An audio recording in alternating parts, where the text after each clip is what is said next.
Dans la dernière vidéo, je vous ai parlé que c'était possible de faire appel à main camera d'une façon différente. Donc, au lieu de devoir créer une variable GameObject auquel on assignait en cliquant glissant main camera, au lieu de créer cette variable, on peut directement accéder à main camera parce qu'elle se trouve dans mon hierarchy. Je vais pouvoir y accéder en utilisant GameObject, la classe GameObject. Alors ici, au lieu de faire appel à Player, on va simplement modifier Player par, en fait, on cherche un objet, donc on est dans GameObject et on vient utiliser la méthode find et on va employer le nom de notre objet, donc ici MainCamera. Donc au lieu d'avoir besoin d'une variable GameObject qu'on appelle Player, je peux accéder à un objet ici en le trouvant par son nom. Donc find, ça va me permettre de le trouver en utilisant MainCamera. C'est sûr que si je change le nom de mon MainCamera pour Shooter ou autre, il va falloir que je modifie le nom à l'intérieur, sinon il ne va plus être capable de le trouver. On peut retrouver cette méthode quand je tape GameObject dans Unity, je vois la classe GameObject et on peut retrouver les différentes méthodes qui peuvent être appelées, comme find, qui permet de trouver un objet par son nom.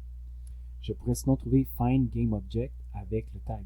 Ici, find with tag va nous retrouver un objet qui est actif et qui a le tag qu'on utilise. Je vais vous montrer c'est quoi le tag, mais sachez qu'on pourrait avoir plusieurs objets avec le même tag, donc c'est pour ça qu'on a la fonction find game objects with tag. Et ça me retourne une liste avec donc array, une liste complète avec les objets qui ont le tag choisi. Moi, je vais utiliser find with tag. Sinon, je pourrais utiliser le find avec le nom, mais ça peut être compliqué si jamais on décide de changer le nom. Donc, dans MainCamera, disons que je vais chercher ici, dans l'inspecteur, je pourrais aller chercher le tag pour avoir un tag player. Sinon, je peux laisser le tag MainCamera. Ce que ça va faire, c'est juste ici, on fait find with tag et on doit noter entre parenthèses le nom du tag. Et le nom, il est un petit peu différent, il n'y a pas d'espace. Cette méthode me permet d'aller chercher mon objet MainCamera. Et quand je précise avec .transform, .position, ça me permet d'aller chercher la position qui est une propriété transform de mon objet MainCamera. Alors, je vais juste modifier player ici par la même chose, GameObject.find with tag MainCamera. Une fois que ça c'est fait, c'est exactement la même chose que ce qu'on a fait avant, sauf qu'on n'a plus besoin de variables. Ici, la variable player n'existe plus. Donc, on peut directement accéder à MainCamera par son nom ou par son tag, et on pourrait créer des nouveaux tags si on veut. Une fois que ça c'est fait, ce qu'on cherche à faire, c'est venir modifier le shooting direction. Donc, on se rappelle que cette méthode permettait à l'objet d'apparaître dans la bonne position et en pointant dans la bonne direction. Mais ça ne permet pas de le faire apparaître dans une direction, en se projetant dans une direction qui est différente. Ce qu'on va devoir faire, c'est, premièrement, se créer une variable ici à l'intérieur de notre if. On va créer une variable GameObject qu'on va appeler BulletObject. Et cette instance qu'on crée va maintenant être enregistrée dans une variable qu'on donne le nom BulletObject. Le fait de faire ça, c'est que ça me permet de facilement, après ça, accéder à l'objet qui est créé. L'objet que j'ai créé, je l'enregistre dans BulletObject. Donc maintenant, si je veux accéder à une propriété de BulletObject, je peux le faire grâce au nom BulletObject qui est ici. Ce qu'on va faire maintenant, c'est également créer une variable de la classe Bullet, qui est la classe qui est ici. Et cette variable va venir prendre la valeur de la composante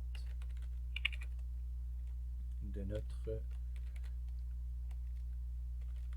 objet bullet qu'on vient de créer, la copie qu'on vient de créer. On va aller chercher son component bullet, qui est la classe bullet, et on va l'enregistrer dans une variable qu'on a appelée bullet. ça devient un peu mélangeant parce qu'on on va se perdre un peu dans tout ça. Bullet object, donc je vais répéter, le bullet object ici, c'est une variable qui enregistre l'objet qu'on crée quand on clique. Donc quand je clique, il y a un objet qui est créé. Cet objet-là est enregistré dans une variable de type GameObject qu'on appelait bullet object. Cet objet en question qu'on vient de créer, on veut lui donner une nouvelle trajectoire. Pour ça, on doit accéder à son composante ici, à sa component bullet.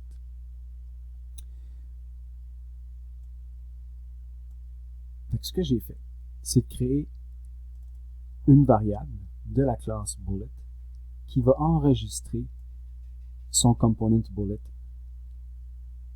Ce qu'on pourrait faire sinon, c'est de laisser faire la variable qu'on vient de créer, utiliser la méthode .notation ici pour accéder au component bullet de notre bullet object qu'on a créé. Et on va ensuite accéder à son shooting direction. Donc là, vous voyez, je commence à marquer SH et là, il me donne shooting direction ou shooting force. Donc toute cette ligne qui est bien longue, donc je voulais vous éviter d'écrire une longue ligne, mais on va le faire. On va écrire la longue ligne. Toute cette ligne, ce qu'elle permet de faire, c'est d'accéder à shooting direction, qui se retrouve dans le component bullet de mon objet bullet object. Rappelez-vous, bullet object, c'est une variable qui vient tout juste d'enregistrer le bullet prefab que j'ai créé quand j'ai cliqué sur ma souris.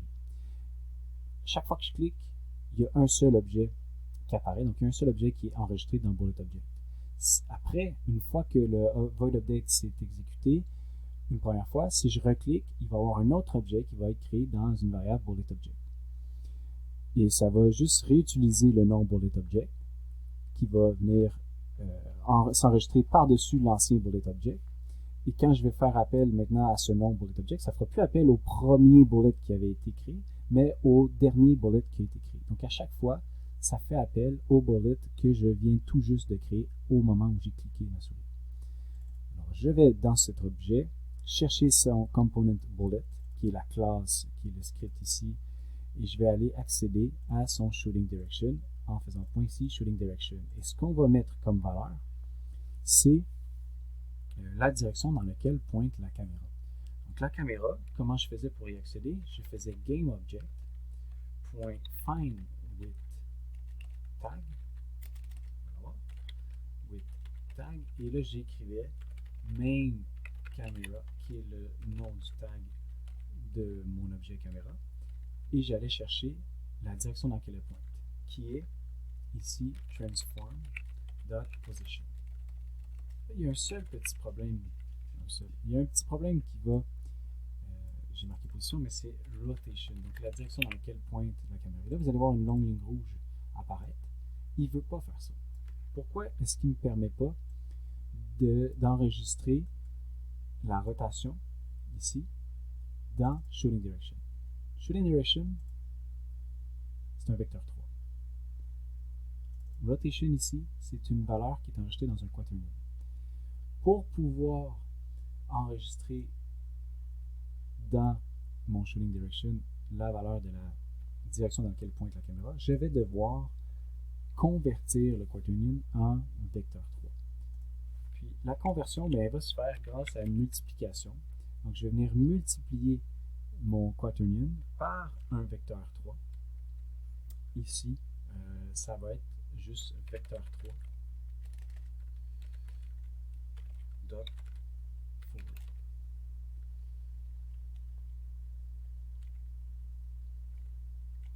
Et en faisant ainsi, ce qui se passe, c'est que l'objet vecteur 3 forward qui est devant, qui est en direction des Z, va venir multiplier la valeur de mon main camera. Et là, je vais juste être sûr que ça va bien fonctionner. Donc, on va sauvegarder. Puis, on va venir regarder ce que ça donne quand je teste ici dans Unity. Donc, je vais me déplacer. Et ça semble bon. Si on regarde l'orientation dans laquelle pointe mon objet, il y a juste non, ça semble très bien. La position de mon main camera.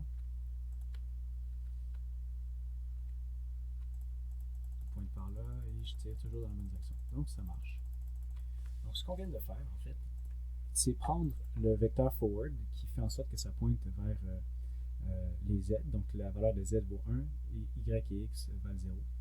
Et le z, lui, va changer. Et c'est ça ici qui va déterminer quel est le z, en fait, quel est le forward, le vrai forward de ma caméra.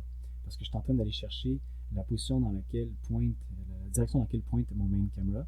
Et cette valeur est un quaternion que je multiplie par un vecteur avec z qui vaut 1. Donc 0 en x et 0 en y vont faire en sorte qu'il n'y aura pas de valeur en x et en y. Ça va être uniquement vers l'avant. Mais l'avant va changer parce qu'on regarde ici dans Unity, l'avant pointe toujours vers ce mur. Mais l'avant de ma caméra, elle, quand elle tourne, quand je fais faire une rotation autour de l'axe des Y, son devant à elle change. Et là, en fait, si je fais avec la rotation, c'est ça, son devant, ce qui est le devant pour elle, est différent. Il change. Et tout ça est enregistré dans le quaternion.